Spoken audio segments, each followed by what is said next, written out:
గత 9 సంవత్సరాల నుంచి కూడా విద్యారంగం అనేది ఎంతో దారుణంగా తయారైంది అధ్యక్ష. అది నా పల్లబాట కార్యక్రమంలో ఊర్లన్నీ తిరుగుతుంటే ఆ స్కూల్స్ని చూస్తుంటే ఎంతో బాధేస్తుంది. ఎందుకంటే పిల్లలు ఎంత ఇబ్బంది ఉన్నా కానీ కొంతమంది పిల్లలు కింద కూర్చొని అసలు కనీసం మౌలిక వసతులు కూడా లేవు అధ్యక్ష. టాయిలెట్స్ అయితే అవి ఎంత దారుణంగా ఉన్నాయంటే అక్కడ పిల్లలు అవి ఎట్లా యూజ్ చేస్తుండ్రు అన్న చూస్తేనే చూసిన వాళ్ళకి బాధ అవుతుంది అధ్యక్ష. కొన్ని చోట్లనేమో అసలు టాయిలెట్సే లేవు, కొన్ని చోట్ల ఉంటే మెయింటెనెన్స్ లేదు, ఇంకొన్ని చోట్లనేమో అసలు ఎన్ని రిపేర్స్ ఉన్నాయంటే అధ్యక్ష అది పట్టించుకున్న నాదుడే లేడు అధ్యక్ష గత 10 సంవత్సరాలలో కూడా. మరి ఇదే కాకుండా అధ్యక్ష స్టాఫ్ ప్రాబ్లం కూడా చాలా ఉంది అధ్యక్ష. మరి ఇవన్నీ కూడా మరి గత 10 సంవత్సరాలు ఎడ్యుకేషన్ అంత వెనకాల ఎందుకు వేసిండ్రో అర్థం కావట్లేదు అధ్యక్ష. వేర్లు మంచిగా ఉంటేనే చెట్టు మంచిగా ఉంటుంది. మరి అసలు ఆ వేర్లే మంచిగా లేనప్పుడు మరి ఇంకా ఏమవుతారు, పిల్లల భవిష్యత్తు ఏం కావాలి అధ్యక్ష.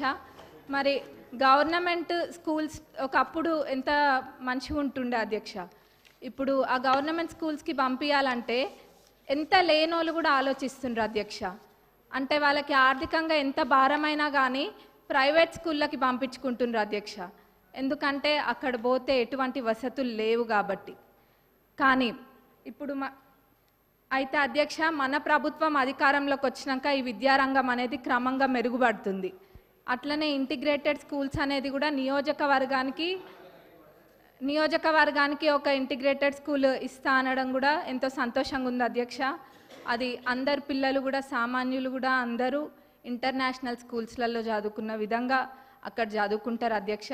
మరి ఆ విధంగానైనా ఈ విద్యారంగం అనేది కొంచెం మంచిగా అవుతుంది అధ్యక్ష.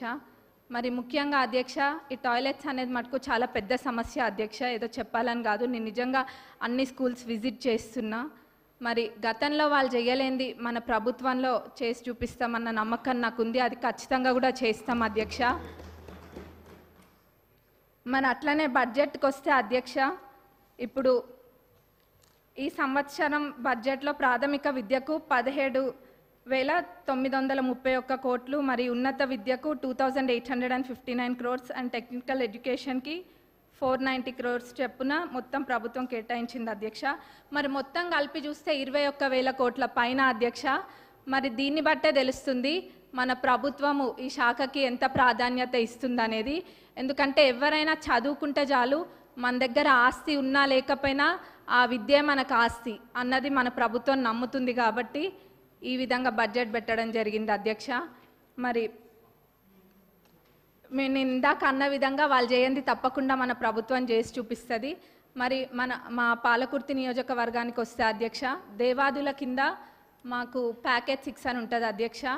మరి అన్నీ కంప్లీట్ అయినాయి కానీ అధ్యక్ష ఎందుకో మా ప్యాకేజ్ 6 మటుకు గత 10 సంవత్సరాలకు ఎంతో నిర్లక్ష్యానికి గురై ఉంది అధ్యక్ష. అది ఎంత పెద్ద ప్రాజెక్ట్ అంటే మొత్తము దానివల్ల 78,000 ఆయకట్టుకి నీరు వస్తాయి అధ్యక్ష. అయినా కానీ ఎంతో నిర్లక్ష్యం చేసిండ్రు అధ్యక్ష.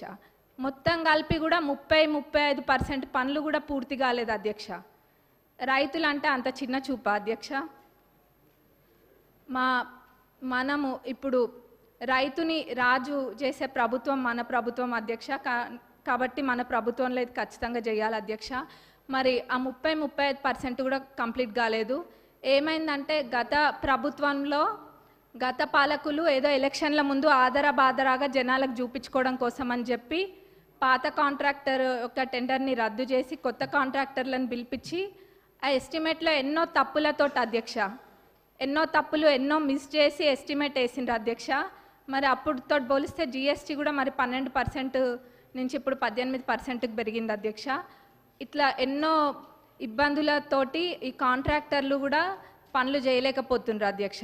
కాబట్టి ఈ పాత ఎస్టిమేట్ని కొంచెం సవరించి కొత్త ఎస్టిమేట్ తయారు చేసి అట్లనే పనులని ప్రారంభించాలని చెప్పి మీ ద్వారా గౌరవ ఇరిగేషన్ మినిస్టర్ గారిని మరి గౌరవ సీఎం గారిని కోరుతున్నాం అధ్యక్ష. ఎందుకంటే చాలా పెద్ద ప్రాజెక్ట్ అధ్యక్ష. 78,000 ఎకరాలకి ఇది నీరు అందిస్తుంది కాబట్టి ఇది పెద్ద ప్రాజెక్ట్ అధ్యక్ష. దీన్ని మన ప్రభుత్వంలో పూర్తి చేసి చూపించాలి అధ్యక్ష మనము. మరి అట్లనే అధ్యక్ష కాలువల అధ్యక్ష, కాలువలు కొన్ని చోట్ల అధ్యక్ష అన్ని చాలా మటుకు కాలువలల్లో అన్ని చెట్లు మొలిచి ఉన్నాయి అధ్యక్ష. దాన్ని కూడా ఎవరు పట్టించుకోలేదు. మళ్ళీ ఎట్లున్నారంటే ఇక్కడ సభలో అనొద్దో అదేదో వాళ్ళు చేయకుండా ఏదో 10 సంవత్సరాలు మనమే ఉండి పాలించినట్టుగా చెప్తున్నారు అధ్యక్ష. ఏమైంది కాలువల్లో అవి ఉన్నాయి ఇవి ఉన్నాయి అని. మరి నవ్వాలో ఏడవాలో తెలియదు అధ్యక్ష. కాబట్టి మేమే మా నియోజకవర్గంలో అయితే ఒక 30 కిలోమీటర్లకు పైగా మా సొంత డబ్బులతోటి మేమే పెట్టి అది తవ్విపియడం కూడా జరిగింది అధ్యక్ష. ఇక్కడ ఇదంత ఇబ్బంది లేకుండా లైనింగ్ కాలువలన్నిటికీ కూడా లైనింగ్ చేయాలని మీ ద్వారా నేను కోరుతున్నా అధ్యక్ష. మరి అట్లనే అధ్యక్ష చివరిగా రుణమాఫీ, ఆ రోజు అందరము ఇక్కడున్న శాసనసభ్యులం అందరం కూడా ఎంతో నమ్మకంతో చెప్పినాము. గతంలో రుణమాఫీ పూర్తి స్థాయిలో చేసింది కాంగ్రెస్ ప్రభుత్వమే, ఇప్పుడు చేయబోయేది కూడా కాంగ్రెస్ ప్రభుత్వమే అని. అది మాటలకి మాత్రమే అంకితం కాకుండా అధ్యక్ష ఈరోజు అన్న విధంగా తప్పకుండా చేసి చూపిస్తుంది కాంగ్రెస్ ప్రభుత్వం అని చెప్పి ఈరోజు మనము చేయడం జరిగింది అధ్యక్ష. మరి ఇది అందరికీ ప్రతి ఒక్క కాంగ్రెస్ కార్యకర్తకి మరి ప్రతి ఒక్క రైతులకు కూడా ఇది గర్వించదగ్గ విషయం అధ్యక్ష. మరి మన గౌరవ అగ్రికల్చరల్ మినిస్టర్ గారిని మరి మన డిప్యూటీ సీఎం గారికి మా నియోజకవర్గ ప్రజలందరి తరపున ధన్యవాదాలు తెలియజేస్తున్నా అధ్యక్ష. నాకు ఇక్కడ మాట్లాడే అవకాశం ఇచ్చినందుకు మరొకసారి ధన్యవాదాలు తెలుపుతూ ముగిస్తుంది. అలాగే చూసుకుంటే మన గవర్నమెంట్ ఆఫ్ తెలంగాణ ఇప్పుడు ఏంటంటే it is determined to conduct sports competitions, annual sports competitions. That is also going to be very very benefiting for the sports people and encouraging them అధ్యక్ష. సో ఇదే విధంగా ముందుకు వెళ్ళాలని కూడా కోరుకుంటూ, దాంతో పాటు మెయిన్ అధ్యక్ష ఇప్పుడు స్పోర్ట్స్ గురించి మాట్లాడుతున్నాం. మరి కోచెస్ అధ్యక్ష, కోచెస్ అనేది డెఫిషియన్సీ చాలా వరకు ఉంది అధ్యక్ష మన దగ్గర. ఆ కోచెస్ లేక ఇబ్బంది పడేటోళ్ళు కూడా చాలామంది ఉన్నారు. ఆ కోచెస్ మనం వీలైనంత వరకు మనము కోచెస్ని రిక్రూట్ చేయగలిగితే చాలా మంచిగా ఉంటుంది అధ్యక్ష. ఎందుకంటే మన ఏదైతే స్పోర్ట్స్ అథారిటీ ఆఫ్ తెలంగాణలో ఉంది అధ్యక్ష, దాంట్లో స్టాఫ్ అనేది కోచెస్ కానివ్వండి, ఏదైతే మినిస్ట్రియల్ స్టాఫ్ కానివ్వండి, డ్యూరింగ్ 2004 to 2014 రిక్రూట్ అయిన వాళ్ళు ఉన్నారు అధ్యక్ష. దాని తర్వాత రిక్రూట్మెంట్ అనేది జరగలేదు. తప్పకుండా దీని మీద కూడా ప్రత్యేక దృష్టి పెట్టాలని మీ ద్వారా ప్రభుత్వాన్ని కూడా కోరడం జరుగుతుంది. అదేవిధంగా ఏ విధంగా అయితే స్పోర్ట్స్ ఎంకరేజ్మెంట్ మన ముఖ్యమంత్రి గారు చేస్తున్నారో దాన్ని ఇలానే ఎంకరేజ్ చేస్తూ ఉంటే తప్పకుండా ఇక్కడ శాసనసభలో ఉన్న వాళ్ళం ప్రతి ఒక్కరం అనుకుంటాను, ఈ పార్టీ కాదు ఆ పార్టీ కాదు, ప్రతి ఒక్కరం కూడా దీన్ని ఎంకరేజ్ చేసుకుంటూ ముందుకు వెళ్తామని. ఎందుకంటే అది పిల్లల కోసం ఎంకరేజ్ చేస్తున్నాం కాబట్టి తప్పకుండా ఇట్ విల్ బీ యూస్ఫుల్ అనేది కూడా నమ్ముకుంటూ, నాకు ఈ అవకాశం ఇచ్చినందుకు ఎక్కువ సమయం తీసుకోలేదు అధ్యక్ష. నాకు ఈ అవకాశం ఇచ్చినందుకు ప్రత్యేక ధన్యవాదాలు అధ్యక్ష. యశస్విని రెడ్డి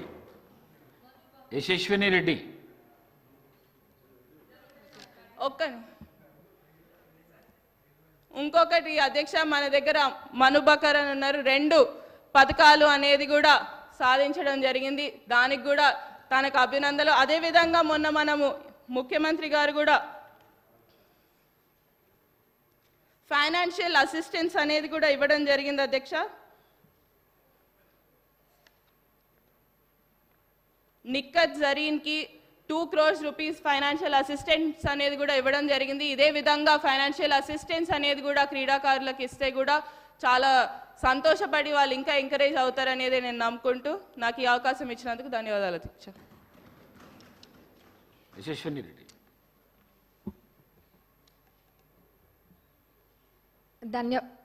ధన్యవాదాలు అధ్యక్ష. మొదటిగా నాకు ఇక్కడ మాట్లాడడానికి అవకాశం ఇచ్చినందుకు మీకు, మరి నన్ను గెలిపించి శాసనసభకు పంపించినందుకు మా పాలకుర్తి ప్రజలందరికీ కూడా ధన్యవాదాలు అధ్యక్ష.